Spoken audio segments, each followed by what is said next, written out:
Hi, I'm Chayale. Hi, I'm Hinty. Welcome to your Relationshift. Join in our conversation where we explore The nuance and beauty of Tura's perspective on relationships. It's good to be back. oh yeah, I love speaking with you and I love this podcast. It's so much fun.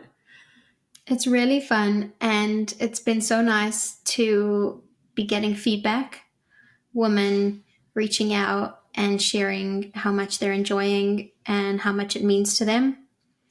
Yeah. It's hard when you just put something out into the universe and have no idea how it's going to land for people. So, yeah, thanks to all those that have reached out and shared what it means. The questions that people have sent in are amazing. And some of them I just answer privately, but I would love to answer some of them here in a podcast and then just kind of put it out there that we would love for you to write in, DM me your questions, because that's the point of this podcast, to kind of flesh out what these principles are.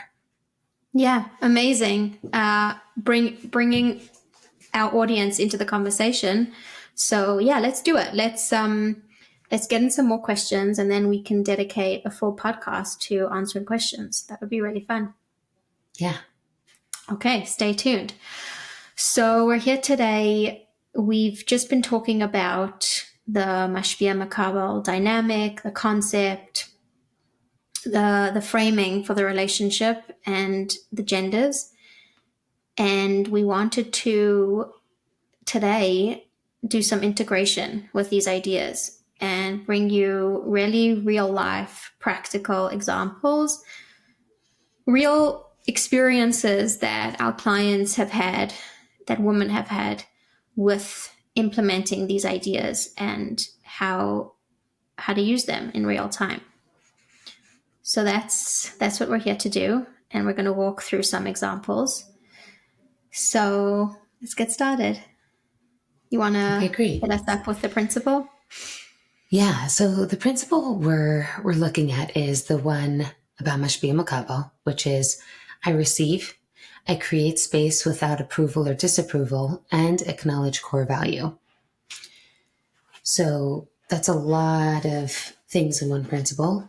And we've discussed some of them. We're definitely going to be able to discuss more further on, but let's just focus on the Mashpia-Mekabel concept and bring out those examples so we could more deeply understand what we're talking about here. The principle is really, I guess, what receptivity looks like when a person is being receptive, how that actually plays out in their thoughts, speech, and action. And that's with that's with creating that space and not being in a position of approval or disapproval.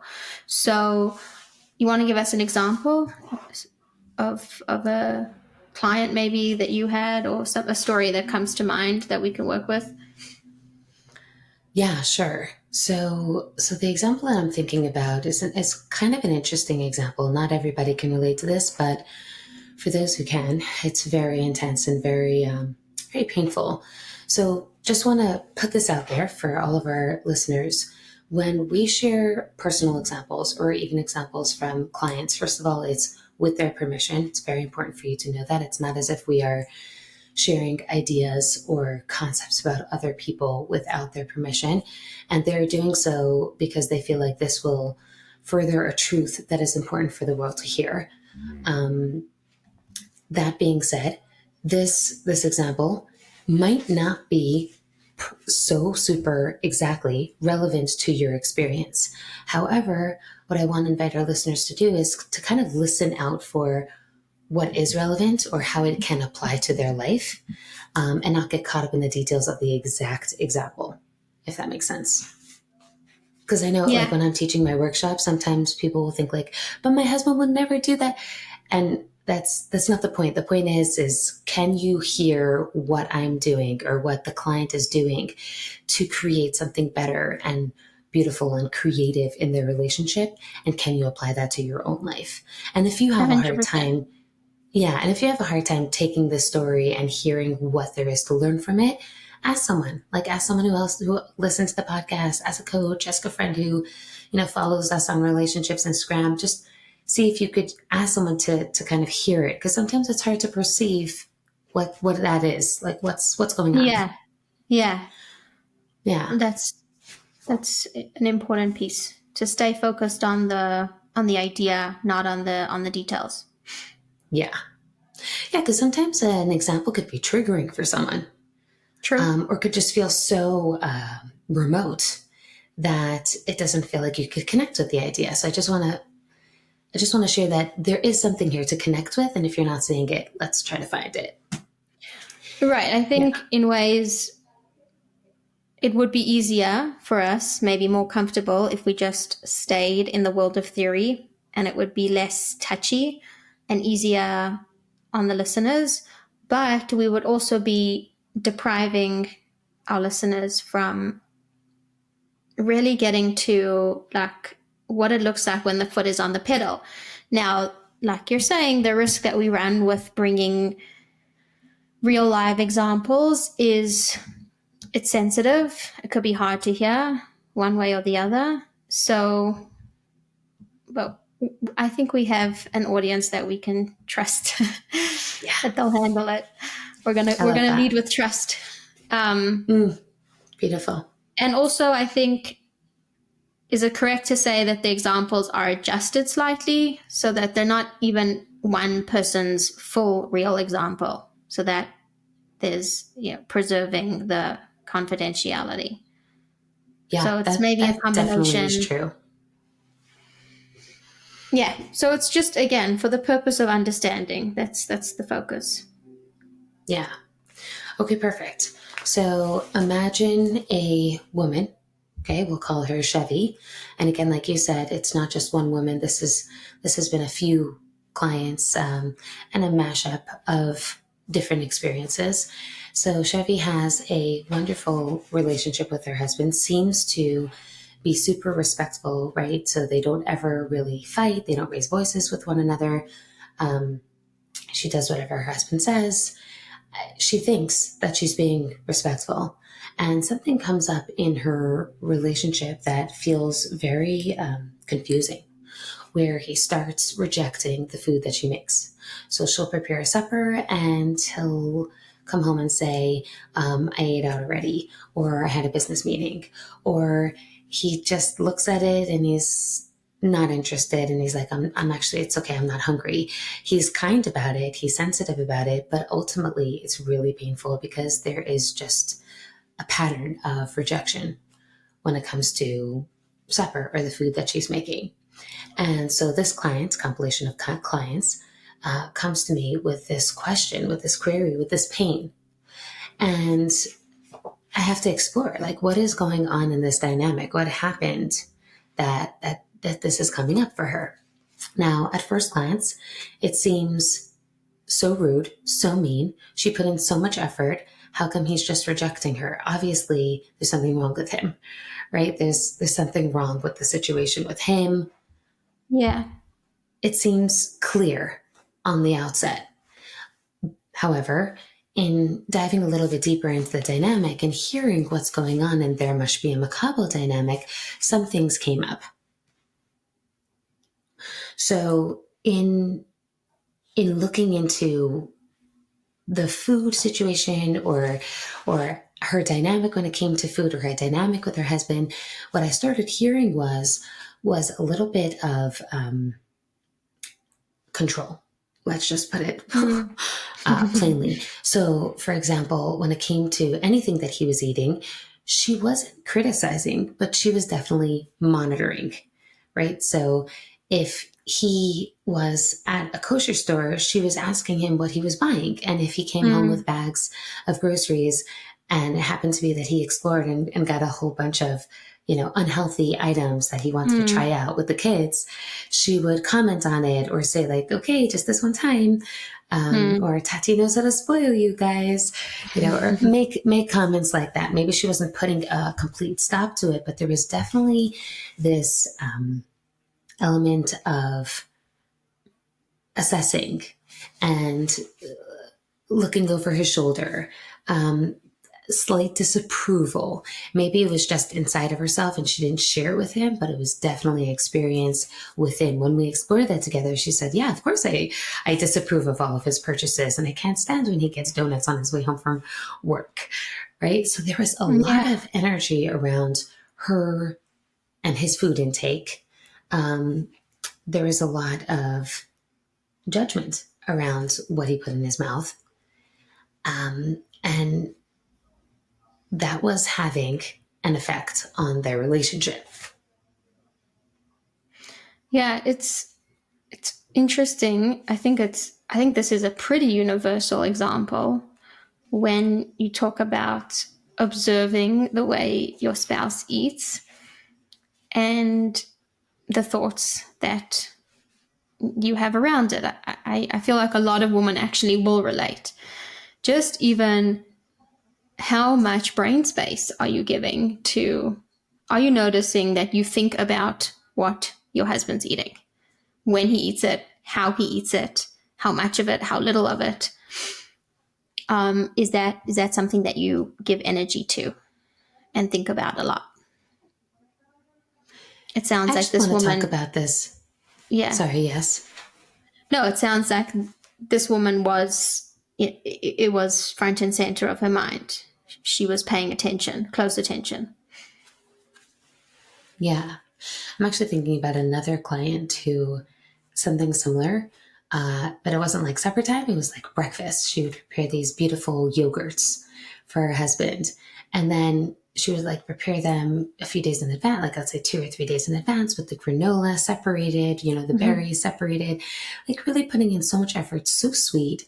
I remember her, she was so sad. She was like, this is what my teachers taught me to do. She Oh, said, I know it was awful. She said, I just remember my teacher saying it's the little things when you show him that you care. And that's what she was inspired by. And she started doing that. And at first he deeply appreciated those little yogurts.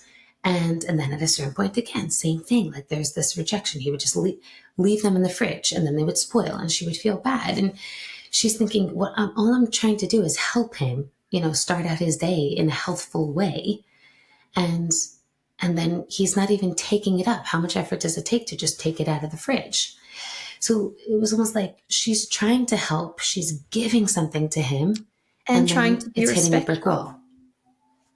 Because I Yeah, think a lot of us were taught that respect, or it's all over, right? The way to a man's heart is through his stomach. Feed, feed, yeah, feed, give him food.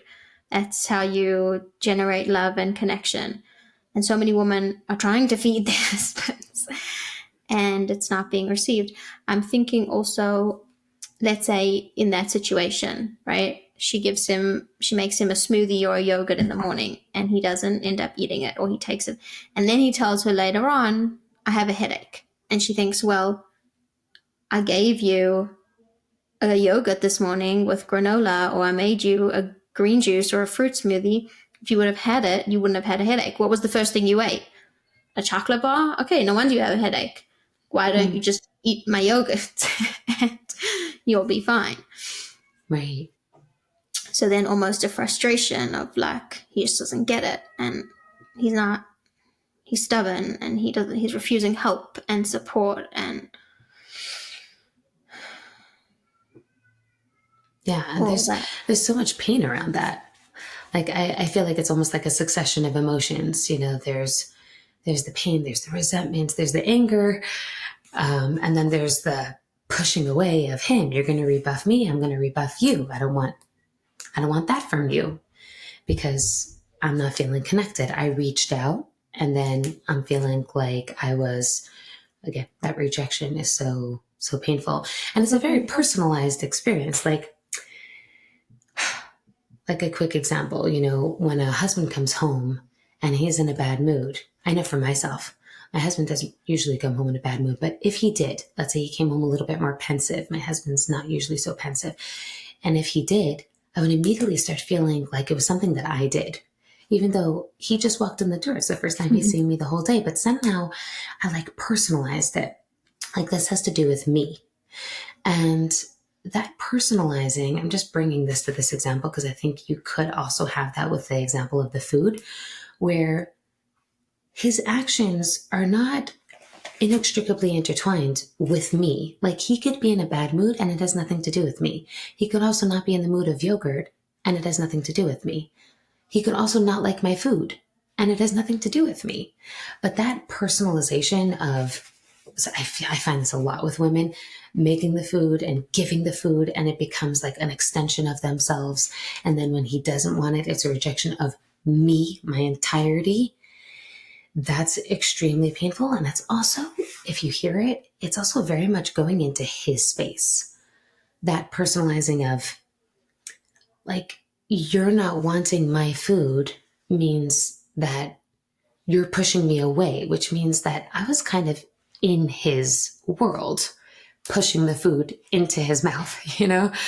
Not, I don't want to make fun because like I shouldn't say that, but there was a little bit of, again, I don't want to give terms, but I know that sometimes it happens that a woman will go off her paper, into her paper, and get so involved that she's forgetting who she is and he is and those lines, a little bit of enmeshment, especially when it comes to food.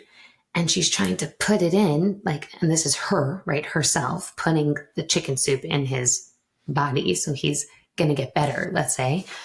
And all that personalization is, it's like, there's no space for him to have his own experience. She's pushing herself into his space. And that's not respectful, right? That's ultimately not respectful. It's not valuing space. Yeah, it feels very claustrophobic. Yeah. I'm thinking, just adding one more piece to this scenario, that imagine then that couple goes out for a Shabbos meal and her husband is eating and enjoying someone else's food, and then it's like she's over the edge, like it's the end. That's, she's going to be completely broken because not only has he rejected her food, but he's open and interested and willing when it comes to somebody else's. And that, with that personalization of it being a rejection of her, she's crushed. She's really crushed. Yeah. And it's such a painful dynamic. I know you said this before, but I just want to reiterate it. When all she wants to do is love him, she's just trying to love. She's just trying to care, be kind, feed his stomach so that they have a good marriage. You know what I'm saying? Like, it's not like she's blatantly doing something wrong. She's not screaming at her husband. She's not Yeah, fighting with she has him. really The sweet best of intentions. intentions. Yeah. And it's so confusing to a woman to try to wrap her head around what is going wrong here. But with bringing in the Mashpia-Mekabel dynamic, you can start hearing what's wrong here. The Mashpia is feeling like she's taking up space. She's controlling my calorie intake. She is coming into my day like as if her yogurt is going to save me from having a headache later on. She's my rescuer. All of that is very Mashpia energy that she's trying to give to him. All that love and care is giving, is Mashpia. And he doesn't want his wife to be his Mashpia. Yeah, He's maybe not we can interested. add in the word mothering. Yes. She's mothering him, and that speaks to the intention. She's nurturing, she's supporting, she's helping. There's a very, very motherly energy there. And this is very common. Women will even talk about it, right? They'll refer to their husband as one of their children. If I don't feed him, he's not going to eat. If I don't make sure he has one healthy meal a day, he's going to feel sick. And again, good intention, but in the context of that Mashpia-Mekabel dynamic, where the masculine energy is the provider and the female energy is the receiver. When a woman mothers, nurtures her husband, she's stepped into that provider role, and her husband, instead of feeling nurtured, feels maybe smothered. Choked. Yeah, not mothered, smothered. Method. Mother with an S. Yeah. Yeah. So in ways, it almost completely makes sense. It just slides into place. What's happening in this dynamic? It's not a rejection of her, it's a rejection of this dynamic. The husband subconsciously is saying, I'm not going to receive from you. This is not the way our roles are supposed to be here. I'm supposed to be the one who's mashpia. I want you to be Mekabel from me, not take care of me as if I'm your son. Still so painful, not taking away from the pain for a woman hearing something like this and seeing that this is the dynamic in her relationship. But it at least explains a little bit of what's going on. Why is he rejecting my care? Yeah.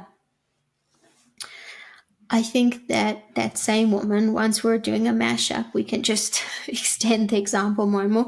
That same woman might share with you, share with her coach. She doesn't feel so attracted to her husband. Mm, And that's because we're not going to be attracted to our children. That's not a relationship of attraction. So we could feel successful when we're nurturing our husbands. If, let's say, a man would receive the yogurt and the smoothie, a woman might feel like she's achieving in the same way that you feel like successful as a mom when you feed your children and take care of them. But she might notice a loss of attraction. mm. So it doesn't feel like, wow, you know, I'm drawn to him in the way that I would love to be. And that's also a signal that the dynamic has been disrupted. The Mashpia-Mekabel dynamic has been disrupted. So we have one option where he could be rejecting the nurture. We could have one option where he's receiving it, but it'll pop out in a different area where there could be a lack of attraction going both ways, him to her and her to him. And that's another indicator that we've fallen out of the Mashpia-Mekabel masculine feminine dynamic that the husband and wife should ideally be in. I think it also would bring up a lot of resentment at a certain point. Like, I know some women enjoy taking care of their husbands, but I've also heard from women, like, they'll say something like, I'm happy to make him food, but I also just wish he knew how to reach inside the fridge and take something out, right? There's something about it almost grows a belief about him that he's lazy or that he's incapable, and those beliefs or those judgments are really coming from the fact that she's Occupying perpetrating that this, space. yeah, and contributing to this dynamic. So it's a painful place to be in. Yeah, and then that resentment could also look like, where's he when I need him? Why doesn't he do the same for me? Or why doesn't he match what I do for him? Right. Resentment is a great one because it's always an indicator something's off.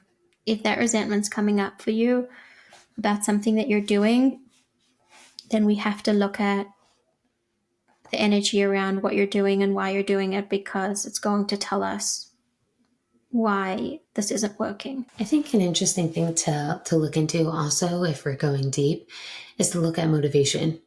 Like, I know for myself that a lot of what motivated me to rescue, control, direct, assess, dismiss, like all the different things that I was doing, messing up my Mashpia-Mekabel dynamic, a lot of it was coming from a fear of, are we connected? Am I important to him? Does he really love me? Like, just like an underlying, just very deep questioning. And I think that it was coming from a lack of essential value. We spoke about that a few episodes ago.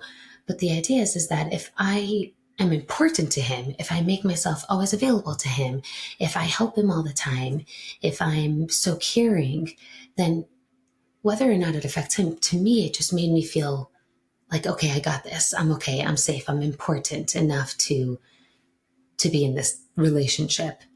And that, of course, is fear based. It's coming from a space of lack, right?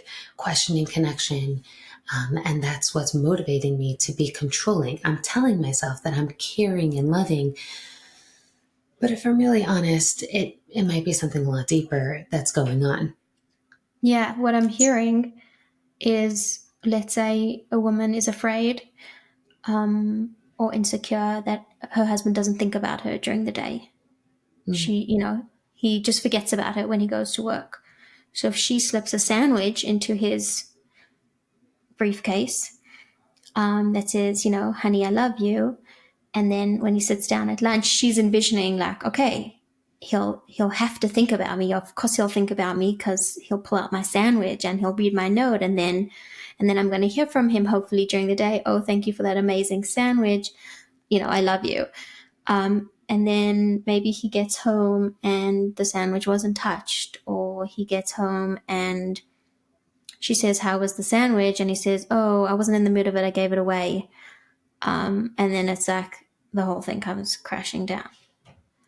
She's Right. trying to insert herself into his day because she doesn't believe that she's actually there, and she's not getting the response she wants. Yeah. Because on a deep subconscious level, a husband doesn't want to be questioned or tested on his connection with his wife. He doesn't want to feel like, right? Her motivation is to make sure that he loves me. That's why she's doing it. She's trying to stay relevant. And then, right? And then the energy around it when he's opening up that sandwich is, well, I have to prove this? Like, why are we questioning connection? Why is the sandwich going to prove my love for you? Now, not again, this is like a very subconscious thing. It's an energetic thing, Very subtle. but it definitely comes up, especially after like sandwich after sandwich after sandwich. It becomes very clear, not just an energy that's subtle. You can feel it in the air. Right. The husband says, "I don't want to eat." Insecurity for lunch. Right. Exactly. Not so And appetizing. again, right. What I love, I guess, about this dynamic, and let's use this as our opportunity to walk the woman out of it, is that our husbands, Hashem, I guess, designed it, and our husbands are there to help us not stay there. Because in the event that your husband is rejecting your insecurity sandwich, that's good. That's good because he's sending you a deeper message, which is you don't have to insert yourself with a sandwich to be relevant. Yeah. It could almost be in a really, like, let's flip this on its head kind of way of looking at it. It could almost be a message of, I love you unconditionally. I don't love you on the condition of this sandwich. Like, I don't have to prove my love through a sandwich. Our love is so much more than that. I know that's kind of a stretch. And I just want to invite our listeners to like hear what the buildup was to get to that space. But I love what you're saying. It's, we are so much more than that. And I don't want to, I don't want to acknowledge your fear and affirm your fear and let you think that this is it. Because it's not, which is Yeah. so beautiful, really. Yeah, it really is. And walking a little bit back from that to just what we had started with on a more basic level of what happens when you enter a space that isn't yours. As you read in the principle, receptivity, which we make synonymous with respect and receptivity are interchangeable, is giving somebody else space. So we want to really, if something's off, we want to really look at if we have stepped into someone else's space, if we have stepped into our husband's space. If we're in his, sometimes I say to women, you've climbed into your husband's body, and Mm, there's really only space for one person in one body. So you want to climb out.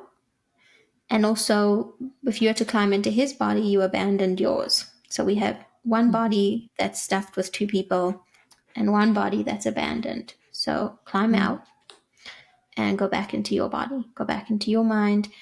Sometimes a woman will be making her husband a 3-layered yogurt cup, but not even eating breakfast herself. Yes.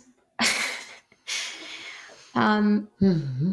so your husband will be much, much happier if the 20 minutes that you were spent layering his yogurt cup, you spent on your own breakfast.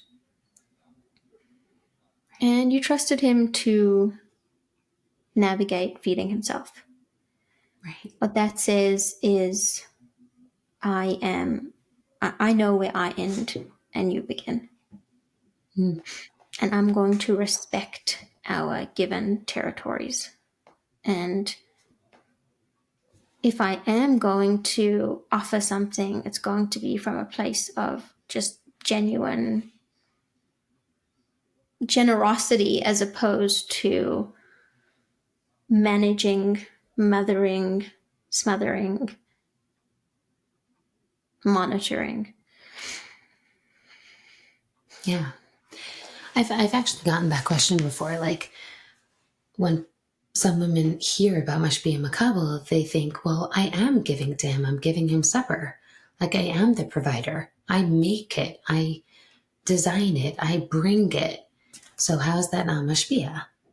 And what I'm hearing from you here, you're saying that if I not just give him space, but I'm also giving myself space, then it also allows me to kind of see him and see myself, which already puts the Mashpia-Mekabel dynamic somewhat into their own places, into their own spaces. And I know for myself that when I'm staying more in my own space and my own value, what I could do is I can actually see the other instead of I'm in his body and looking out, from his perspective all the time. Instead, I could see things from my perspective. And what I could see is such an abundance of greatness that he brings to my life, which puts me in a space of gratitude. Like I could see him and what he brings. And so if I see that, then I could also respond from a space of gratitude. And that energy is the energy that I want to be in all the time, that receptive energy. And then if I make supper from that receptive energy, not because I'm amazing and so powerful and this is my contribution to you, but more that I'm so grateful that I'm in a dynamic where I have someone that I could trust in my life, that I could see, who brings a lot to me. And I also am responding with creating supper. It's a totally different energy. Shifting to a space of trust of the connection. We are connected. That's a fact. We both have value. That's a fact. Unconditional value. My husband is an adult, an individual, capable, functional, fully capable of taking care of himself. I am an adult, fully capable of taking care of myself, and we are both respectively responsible for taking care of our own well-being. Yeah, meaning, and I also think it's important to take ownership. Like if it is motivated by those fears or the fear that's motivating control, then that has to be cleaned up and looked at and even made space for, so she could work through those fears. And then like even if a woman just did that clearing of that fear and the directing and controlling and trying to be helpful and the personalizing, which was like climbing into his body and making it about her, helping all those things. If she did a clearing of those things, then it wouldn't even be a problem to make him food. It just doesn't have that energy anymore. Sometimes something is just so loaded with energy that there's no space. Again, no space. Yeah, yeah. I think that's like a great way to say it, which is if you clean it up, then it could just be the very simple act of making someone food. Like that's normal. That's a very normal thing to do, and what's happening in a lot of homes. And it doesn't have to be this heaviness around it. It doesn't have to be this dramatic exchange. But unfortunately, in the case where it is, then you can look at everything that we've mentioned, clean it up, and just do the normal thing of making food, and it's fine. And I think that can be applied to a lot of different things, not just with making food. Doing Yeah. carpool, working your job, working on your shlichus. Like it could always be with this energy of I'm the one saving the world, or I'm the one who's doing this. Very much me giving a lot of that energy, I'm taking up carrying this space. heavy burden that, Right. If it weren't for me, everyone would starve. No one would get to school. Our shlichus would fall apart. And again, that might feel very true for you. I just want to say, like, it might feel very true. And it could be very true. And at the same time, it is still taking up a lot of space. All the energy brought to it. yeah, yeah. If it is true that if should a woman has put herself in a position where she is carrying everything, and if she would stop, things would start to fall. Like you said, some people are in that situation, because the nature of people is that if someone's going to step forward and carry everything, then and there's no space for anybody else, so then that will become the reality. And yeah, that's I would probably recommend walking out of that with someone holding your hand, with a coach, Yeah. because there will be a period of time where yeah, Transition. transition, things will start to fall before your husband is able to realize that you're giving him back his position, you're relinquishing control and respecting him to take his place. So yeah, it could be a little messy as that recalibrates, Yeah. but absolutely worth it. Meaning it's a flow. It's a flow It's a between two flow. people. It's There's a so much flow. more It's to it than to just put something on paper. yeah. I hear you. Um. But I will say that a lot of women, before they come to relationship, are definitely in that assessment place where they are Yeah. looking at their life as a pie chart. I'm hearing from Yeah. you, like, actually, let's go away from the pie chart idea. But a lot of women are doing that, like, kind of keeping score concept of, hey, I'm putting in 85% into this relationship. Why do I only see 15 on your end? So So that that's a big assessment, one. That's a big yeah, one. And that's a great piece to bring up. Are you keeping score? And so many of us have been in that place where I was with the kids for half an hour, he did 20 minutes. You're running calculations in your head the whole time. Um,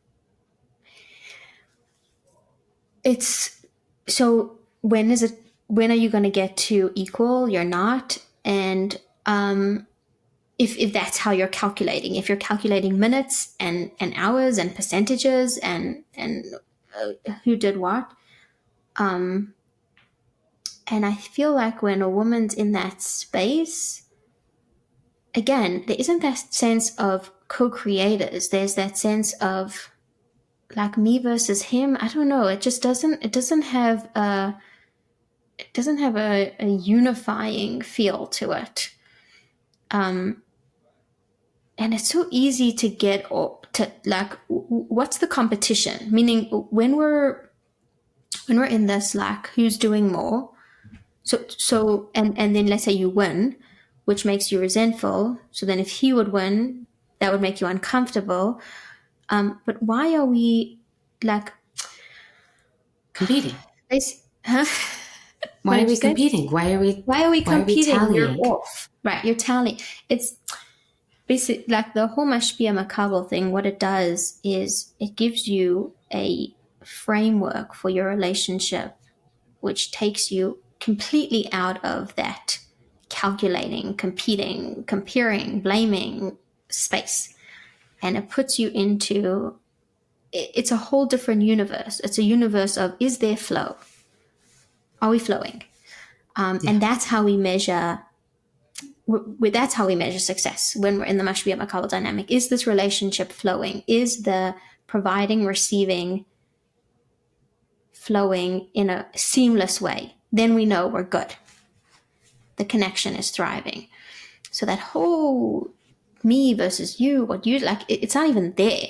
It's literally not there. It doesn't come up. Beautiful, meaning I see him as an entity that is always contributing to my life. So there's this like ever flowing mashpia looking at me, and I'm always expanding to be able to receive more and more and more. And there's just like that flow, meaning Yeah. there's no limitation. Women who have had the opportunity to step into that space of seeing their husband as this mashpia who's wanting to and is contributing to them, and expanding their capacity to create space for that and receive it. So often women will share, I was just amazed by what my husband was willing to and open to and how generous he was. One example that's coming to mind from a client is she, the idea of going away from her family, especially for a Shabbos, felt impossible. So going back to everything we said in the beginning, she's carrying everything. She has everything under control. She knows what all her children need, and if she's not there, everyone's going to fall apart. No one can manage without her. So with a bit of coaching, she took the brave step of leaving her family for Shabbos to go nurture herself, and left them with her husband. And when we reflected on the weekend afterwards, she shared how she came home and her house was clean and her children had had a great weekend and they had eaten, and just what she had expected to come back to and what she came back to was worlds apart. And Wow. how her husband, having been given that opportunity to really show up for his wife, he really did. And that was so exciting for them and for their relationship, that space was created. And it felt so good for him and so good for her to experience that. That trust, that space. That trust.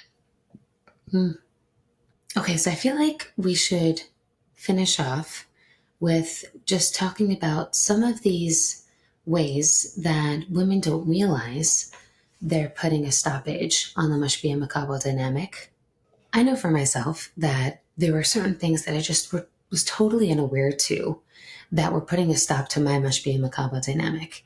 And I would have loved for someone to have pointed out certain things that I was doing and unintentionally creating damage.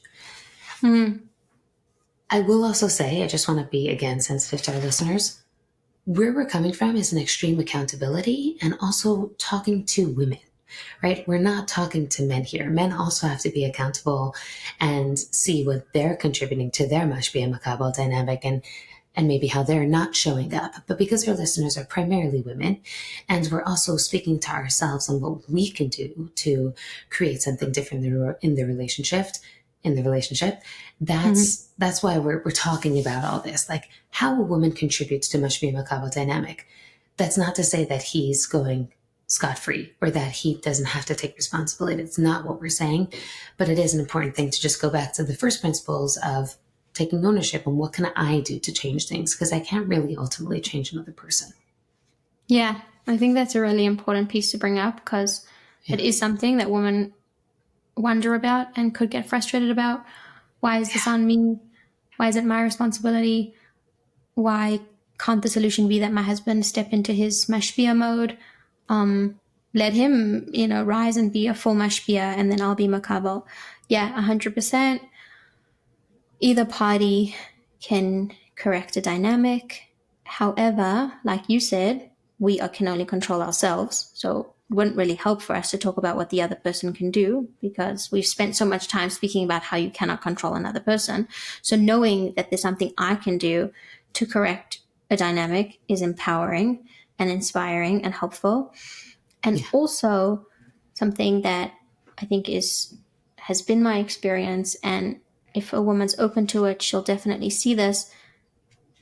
learning to be receptive is the biggest gift you can give yourself. It's just a way to grow and expand and deepen as a person, to have such an enriched experience in your life. So again, coming out of that space of, well, it's his fault, what's my, like, why do you want to be there? Of, like, again, why are we there? Why are we comparing? Why are we competing? Why are we blaming? That's not an inspired and empowering space to be. And yes, a lot of women are in a tremendous amount of pain, and I'm not taking that away. And people have been through real things, and there's, like you said, every human being and every man and woman are 100% accountable for their actions. And if someone has done something or does something that they need to take responsibility for, then they absolutely should take responsibility for that. That being said, we want to empower women with all the things that they can do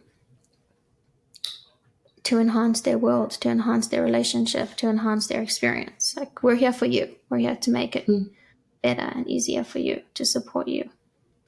Beautiful. Okay, so just to launch into some of the things that I know I wasn't aware to. So the first one is disapproval. And that's in the energy that we exude.